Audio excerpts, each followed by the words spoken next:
ओ मेरी माताओं बंधुओं, ये पवित्र पावन मानव का चोला प्रदान करके भेज दिया, तो कर्तव्य बनता है कि फिर इस मानव चोले को सफल बनाऊं। क्यों? मानस में बाबा लिखते हैं, बड़े भाग मानुष तन ऐसे ही नहीं मिला। ये बड़े सुंदर कर्म, बड़े अच्छे कर्म कर लेने के पश्चात मिला। और अगर मिला है तो फिर ऐसा व्यवहार करें, अपने व्यक्तित्व से ऐसा प्रभाव बनाएं कि परिवार के लोगों पर भी प्रभाव पड़े, समाज पर भी प्रभाव पड़े और राष्ट्र पर भी प्रभाव पड़े। एक बार दिन में बैठ करके सोच लिया करो कि मेरा ये जीवन जो परमात्मा ने मुझे दिया है और जिसका एक एक दिन रोजाना बढ़ता जा रहा है कि घटता जा रहा है? जोर से बोलो, घटता जा रहा है। और यदि एक एक दिन मेरा घटता जा रहा है तो एक बार बैठ करके मैं विचार करूं कि मेरा ये जीवन किस दिशा में चल रहा है। मान लीजिए कल को मैं मर गया तो लोग मेरे बारे में क्या बात करेंगे? एक बार सोचो बैठ के। जब सोचोगे ना तो बहुत हद तक जागृति आ जाएगी, दिमाग में झंझनाहट पैदा होगी। क्योंकि जाने के बाद में लोग चर्चा करते हैं, एक अच्छा व्यक्ति चला जाए तो रोते हैं लोग, और रो रो करके एक ही बात कहते हैं कि भगवान के यहां भी शायद अच्छों की जरूरत है। इकट्ठे हो जाते हैं जब पता लगता है, अरे वो फला फला व्यक्ति था ना, वो चला गया, वो फला फला महिला थी ना, वो चली गई। इनको दोनों को शांत बैठा लो थोड़ा सा, क्योंकि दो काम तो एक साथ होंगे नहीं कि बच्चे भी खिला लिए जाएं और प्रवचन भी कर लिए जाएं, है ना? आराम से बैठा लो। इनकी मम्मी कहाँ है? या तो इनकी मम्मी आई नहीं होंगी, इन्हें भेज दिया होगा, बोले जाओ उनका खून पी जाओ सारा। बोलिए सत्य सनातन वैदिक धर्म की। निवेदन कर रही थी आप लोगों के मध्य में, एक तो वो जीवन है कि जाने के बाद व्यक्ति कहते हैं वो स्त्री चली गई, वो पुरुष चला गया, दौड़े दौड़े जाएंगे लोग, अरे ऐसा कैसे हो गया, वो तो बहुत अच्छा इंसान था, कैसे चला गया? दुख होगा, ध्यान रखना। उसके परिवार वालों को नहीं, जो जो उसके व्यक्तित्व के बारे में जानता था सबको दुख होगा, ध्यान रखिए, सबको। और कितना होगा, कितना होगा, जरा सुनना ध्यान से। कहते हैं महाराज दशरथ ने श्री रामचंद्र जी को राजा बनाने का निर्णय लिया। माताओं ध्यान से सुनो। और जब उनको राजा बनाने का निर्णय लिया और पूरी की पूरी सभा में यह घोषणा कर दी, तो सबने कहा उत्तम उत्तम, बहुत उत्तम। हे महाराज अब देरी मत करना और जितनी जल्दी हो सके श्री रामचंद्र जी को राजा बना दो। तो माताओं जरा ध्यान से सुनना। दशरथ जी एक बात कहते हैं अपने परिषद के लोगों से। जिस परिषद में महर्षि वशिष्ठ बैठे हैं, जिस परिषद में ऋषि जाबाली बैठे हैं, जहां ऋषि कात्यायन बैठे हैं, जहां कश्यप बैठे हैं, जहां मार्कंडे जी बैठे हैं, जहां उनके महामंत्री सुमंत्र बैठे हैं और भी उनके जो मंत्री परिषद के मुख्य लोग हैं सब बैठे हैं, वो सब कह रहे हैं शीघ्रता करो, शीघ्रता करो, शीघ्रता करो। तो महाराज दशरथ आश्चर्य में भर के एक बात पूछते हैं, क्या मेरा राज्य इतना बुरा है जो तुम मुझे गद्दी से तुरंत ही उतारना चाहते हो सकता है मैंने गंभीरता में ना कहा हो, एक बार मैंने तुम्हें परखने के लिए बोल दिया हो, पर तुमने तो तुरंत ही हाँ हाँ हाँ हाँ कर दी। क्या मेरा राज्य इतना बुरा था? तो मंत्री परिषद जवाब देती है कि हे महाराज दशरथ, निश्चित आप धर्मात्मा हो, बहुत अच्छे हो, पर महाराज इस बात में भी कोई संशय नहीं है कि राम जी गुणों में आपसे भी कहीं ज्यादा, जोर से बोलो, बढ़ करके।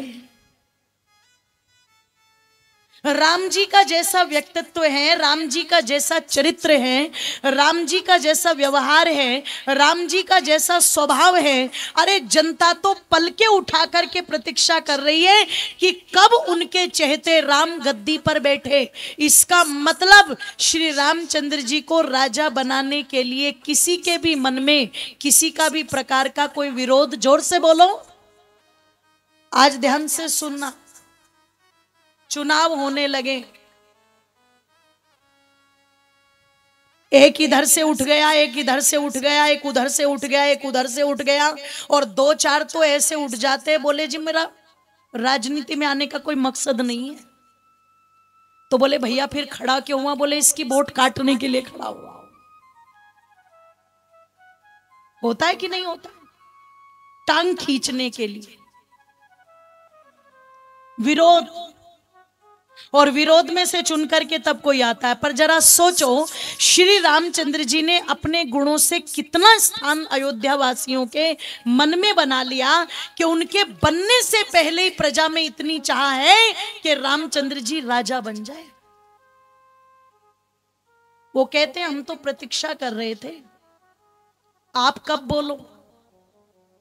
ये तो आपने आज बोला, तो हम कह रहे हैं कि शीघ्र करो, क्योंकि अच्छे कार्यों के करने में देरी नहीं होनी चाहिए। और जब महाराज दशरथ ने श्री रामचंद्र जी को राजा बना दिया, वो राजा बनाने की घोषणा कर दी,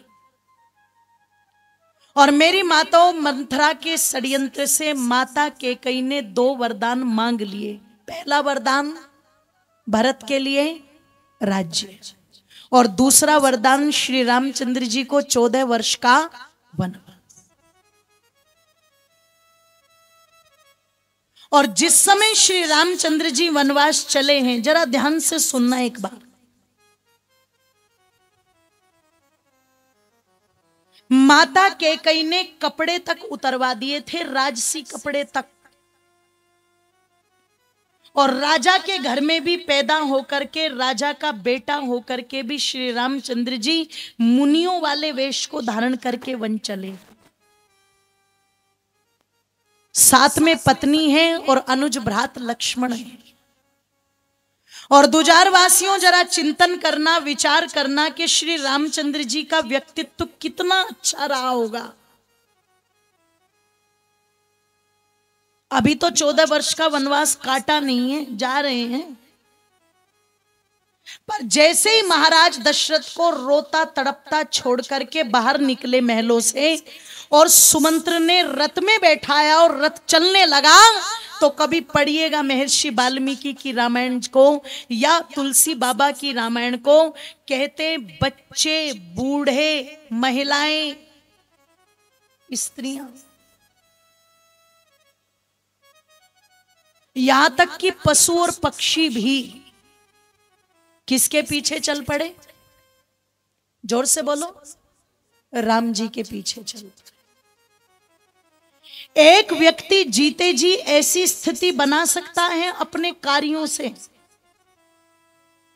अपने स्वभाव से, अपने व्यक्तित्व से, कि वो जिधर उंगली उठा दे और पता लगा लोग उधर ही चल पड़े। एक व्यक्तित्व तो ये है कि रामचंद्र जी जा रहे हैं तो अपना घर बार छोड़ करके कहते हैं पूरी अयोध्या उनके पीछे पीछे चल पड़ी।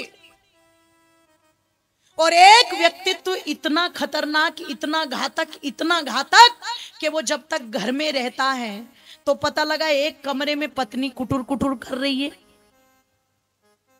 उधर दूसरे कमरे में बच्चे कुटुर कुटुर कर रहे हैं, और माँ बाप भी कुटुर कुटुर कर रहे हैं। क्यों? सबसे नफरत पाल करके रखी है, सबसे द्वेष पाल करके रखा। एक व्यक्ति वो है जिसको उसके घर वाले भी नहीं चाहते, और एक व्यक्ति वो है जिसको प्रजा भी इतना चाहती है कि अपना सब कुछ छोड़ करके उसके पीछे पीछे चल पड़ी। और वो तो सरयू नदी के तट पर रात में सोते हुए अयोध्या वासियों को छोड़ के तब निकले हैं राम। क्या कह करके, ये गृहस्थी लोग हैं, ये हमारे पीछे कहां जाएंगे। आप चिंतन करो, इतना अंतर होता है। और अंतर किस चीज का है?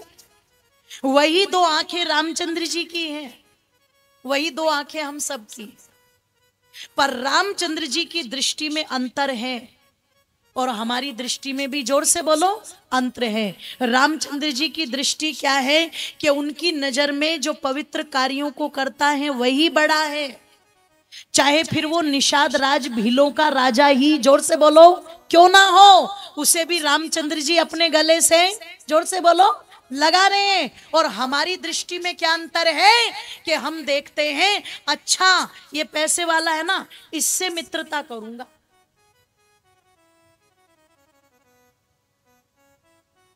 ताकि भीड़ बखत में काम आए।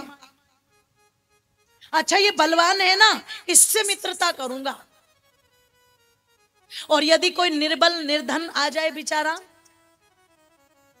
कई बार देखा मैंने, बड़े बड़े शोरूम में चले जाएंगे और वो शोरूम वाले चाहे कान काट करके मीठा बोल करके 1000 रुपए फालतू ले ले, हंस हंस के देखाएंगे सर सर के। और बेचारा कोई बैठा होगा सड़क के किनारे, खेत में से ताजी सब्जी तोड़ करके टोकरी में लेकर के, और उससे सब्जी खरीद रहे हैं कि हाँ ये ताजी लेके बैठा है, अच्छी लेके बैठा है, जानते हैं, पर उसके साथ भी बार्गेनिंग कर रहे हैं। अगर उसने 1 रुपया भी ज्यादा बता दिया तो क्या कहेंगे, लूट मचा दो पूरे देश में। हमारा ये दृष्टिकोण है। हम राम जी की जय जयकारी तो करते हैं, पर राम की मानते एक भी, जोर से बोलो। रामचंद्र जी के मन में दया का भाव इतना है कि मतंग ऋषि की शिष्या, कौन, शबरी जी, पत्नी गुम हो गई है, पत्नी का हरण हो गया है। और एक बार सोचो तो सही लोगों, विचार करो एक बार कि जब व्यक्ति दुख में होता है, कष्ट में होता है, और उसे कई भैया मिलकर के जाना, तो आदमी क्या कहता है, तुझे मिलने की पड़ी है, यहां मेरी जान पर बनी हुई है, यही बोलता है कि नहीं बोलता है। पर राम जी में अंतर क्या है? राम जी में अंतर यह है, पत्नी का हरण हो गया है, पर पता लगा मतंग ऋषि की शिष्या कौन, माता शबरी, पंपा सरोवर के किनारे उनकी बाट देख रही है, प्रतीक्षा। और श्री रामचंद्र जी को पता लग गया कि सबरी तुम्हारी प्रतीक्षा कर रही है, उनसे मिलकर के जाना। रामचंद्र जी ने ये तो नहीं कहा कि मेरी जान पर बनी हुई है और तुम मिलने की बात कर रहे हो। तुरंत कहां पहुंचे, कह तो दो एक बार, कहां पहुंचे मिलने के लिए? शबरी माता से पहुंच गए।